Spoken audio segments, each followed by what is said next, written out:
Today's episode is brought to you by Beam. Transform your sleep with Beam's Dream. It's the secret, as you may have heard, behind 15 million nights of improved sleep. You've heard me talk about Beam's Dream before. You fall asleep faster, you stay asleep longer, and you wake up refreshed. Get up to 40% off at shopbeam.com/PDB and use the code PDB.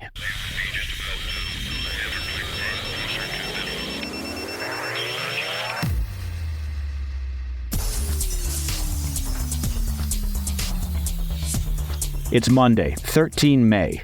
Welcome to the President's Daily Brief. I'm Mike Baker, your eyes and ears on the world stage.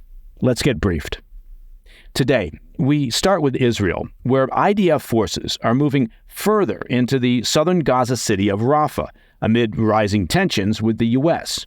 We'll look at the fallout facing the Biden administration after their decision to cut off weapons to Israel, as well as a White House report alleging Israel likely violated humanitarian law in Gaza. Later in the episode, we turn to the war in Ukraine, as Russia launches a major ground offensive in the northeast, capturing territory and officially opening a new front in their ongoing invasion. Plus, we'll take a look at the fallout from a recent UN vote granting Palestinians full membership in the United Nations. And finally, in today's Back of the Brief, he's at it again. Kim Jong-un is back to stirring the pot on the Korean peninsula. That's not a place where you want to do a lot of pot stirring. Recently, overseeing the testing of a new multiple rocket launcher system targeting South Korean population centers. But first, today's PDB Spotlight. I want to begin today with updates regarding Israel as the fallout intensifies between leaders in Jerusalem and the Biden administration over threats to cut off weapons shipments. First, over the objections of the Biden administration, Israel continued to slowly and deliberately push deeper into the southern Gaza city of Rafah over the weekend, and that's, of course, in an effort to root out Hamas out of their final stronghold, and that's according to a report by ABC News. U.S. Secretary of State Antony Blinken chided Israel on Sunday as they continued limited operations in the city, claiming Israel does not have a, quote, credible plan to protect the roughly 1.4 million Palestinian civilians sheltering in the enclave. Well, I suppose you could also argue on the flip side that Secretary Blinken doesn't have a credible plan for how to protect millions of Israelis from Hamas in the event that the organization is left in control of Gaza. Israel issued evacuation orders to tens of thousands of Palestinians sheltering in Rafah on Saturday ahead of their operations, telling refugees to head to a humanitarian area set up along the southern coast of the Gaza Strip. Now, reportedly, so far, some 300,000 Palestinians have fled Rafah in the days since Israel's multiple evacuation orders. This weekend's operations follow a lightning offensive by IDF forces earlier this week in parts of Rafah, which saw Israel take control of a key border crossing with Egypt. Close quarters fighting between the IDF and Hamas also broke out this weekend in several areas of northern Gaza, where Hamas is reportedly trying to regroup in locations previously cleared by the IDF.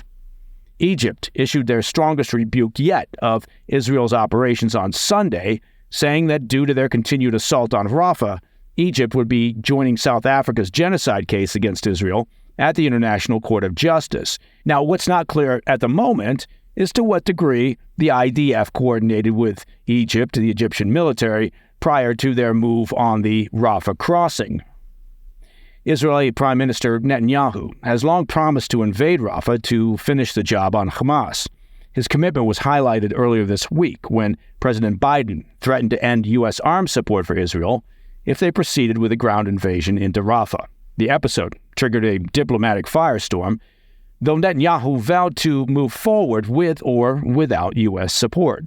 The remarks came in the wake of reports that the U.S. had already taken the unprecedented step of stopping the transfer of some 3,500 munitions to Israel nearly 2 weeks ago.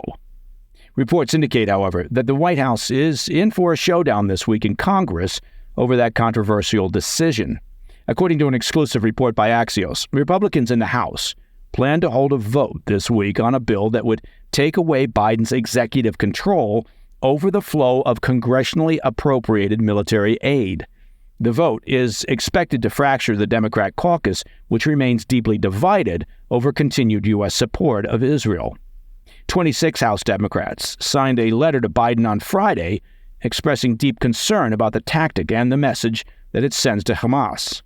Specifically, the bill would bar the president from withholding military aid to Israel that's been approved by Congress, with a requirement that any weapons currently being held be shipped within 15 days. To ensure enforcement, the bill would allow Congress to restrict funds for the Pentagon and State Department, including the salaries of individual officials if there are any holdups in delivery. Biden's trouble with Israel, frankly, doesn't stop there. On Friday, his State Department released a report that concluded it is, quote, reasonable to assess that Israel has violated international humanitarian law in Gaza. Notably, the report found no specific violations justifying withholding U.S. military aid and stopped short of outlining final conclusions or recommendations, claiming that the chaos of war prevented verification of individual alleged breaches. Still, U.S. Secretary of State Blinken said Sunday that he agrees with the preliminary findings, but noted the assessment is ongoing.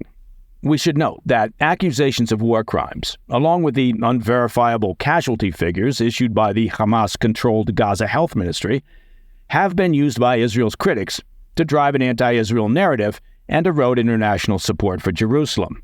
Now, reports confirm that the numbers pushed by the Hamas-led Gaza Health Ministry are significantly inflated. Late last week, the UN published the number of fatalities reported by the Hamas-run health ministry, which counted 34,735 deaths, and that included more than 9,500 women and 14,500 children. Well, then, 2 days later, the UN cut those estimates in half. Now, while deaths still stood at more than 34,000, they revised the number of deaths of women down to 4,900, while reducing estimated deaths of children in half to 7,700. Look, those numbers are still tragic, all right? There's no question about that. But Hamas has been intentionally inflating numbers since the start of the conflict, which they started, knowing that it would drive the narrative and result in the current international pressure on Israel. It's also worth mentioning that the total number of casualties includes Hamas fighters, and that number could represent well over half of the total. The point being, this conflict is being fought, of course, not only on the battlefield, but in the realm of public opinion. And it gives us a window into how Israel's adversaries have effectively manipulated these figures to serve their own propaganda purposes. All right, coming up next, we head to war-torn Ukraine, where Russia is advancing in their latest offensive to expand territorial gains and break through Kyiv's front lines. Plus, we'll take a look at the fallout from the UN's recent vote to grant Palestinians full membership in the UN. More on those stories when we come back. Welcome back.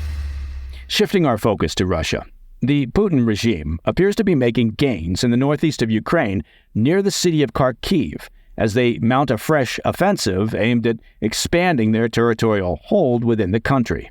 Senior officials with the Ukrainian military warned on Sunday that the situation in the Kyiv region has, quote, significantly worsened since Russia began their operations on Friday. While information is tough to verify amid the fog of war, Russian officials claimed Sunday that they've captured as many as 9 Ukrainian border villages to the northeast of Kyiv city, and that's according to a report from CNN.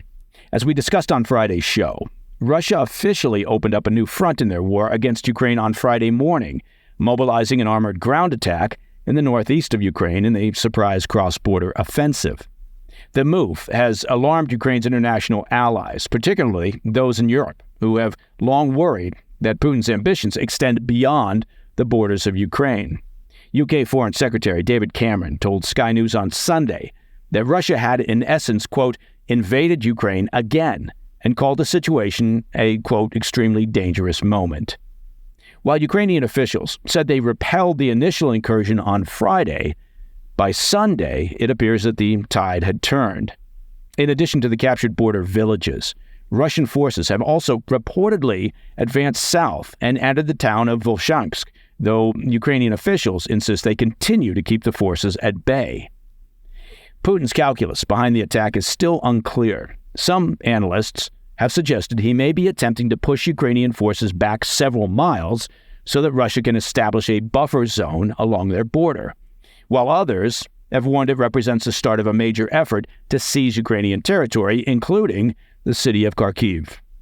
And still others have mused that the attack may be intended to draw away Ukrainian troops and force them to expend valuable resources ahead of a broader offensive. Ukrainian President Zelensky cited the latter explanation in remarks on Sunday, saying Russia was trying to, quote, stretch our forces and undermine morale, end quote. Now, while Ukrainian officials said they were well prepared for a Russian offensive in the northeast after months of troop buildups on the border by the Putin regime, reports from the ground, well, they indicate that that may not be accurate. The commander of a Ukrainian Special Reconnaissance Unit told the BBC that Ukraine's front lines appear to have major gaps, possibly due to widespread corruption.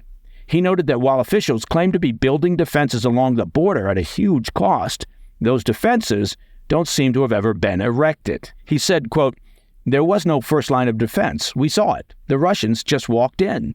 They just walked in without any minefields. Either it was an act of negligence, he said, or corruption. It wasn't a failure. It was a betrayal, end quote. While Ukrainian officials continue to deny that they were underprepared for the assault, fears are mounting that many areas in the Kharkiv region could soon begin falling back into Russian hands. All right. I want to turn to the United Nations, which voted Friday to grant Palestinians full membership in the UN, sparking condemnations from Israel and promises of a veto from the U.S. In a drama-filled day, the UN General Assembly voted overwhelmingly to approve a resolution requesting that the UN Security Council grant Palestinians member status. Ahead of the vote, Israel's ambassador to the UN, Gilad Erdan, illustrated his disgust by feeding a mock copy of the UN Charter through a paper shredder on the floor of the UN chamber. In a fiery denunciation, Erdogan said, quote, this day will go down in infamy. I want the entire world to remember this moment, this immoral act. Today, I want to hold up a mirror for you so you can see what exactly you are inflicting upon the UN Charter with this destructive vote. You are shredding the UN Charter with your own hands, he said. Critics of the resolution noted it would essentially give Palestinians full membership without any negotiation or agreement to live in peace with their Jewish neighbors. They say it would also violate a core aspect of the UN Charter, which requires new members to be from a peace-loving state. While U.S.-Israel relations may be at their shakiest in modern history, it does appear that the Biden administration still has Israel's back, at least in the UN, when it comes to the issue of Palestinian statehood.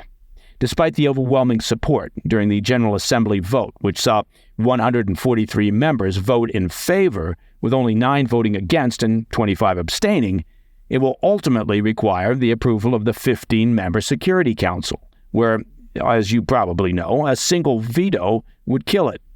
As a reminder, this isn't the first time in recent months that the UN has tried to advance the cause of Palestinian statehood. A vote for Palestinian membership by the UN Security Council in April failed after the U.S. used its veto power. While the Biden administration has previously signaled support for a two-state solution for the region in the future, officials have said it must be done through direct negotiations, not by some UN fiat. After the vote on Friday, U.S. Deputy Ambassador to the UN, Robert Wood, said, quote, our vote does not reflect opposition to Palestinian statehood. We have been very clear that we support it and seek to advance it meaningfully. Instead, it's an acknowledgement that statehood will only come from a process that involves direct negotiations between the parties, end quote.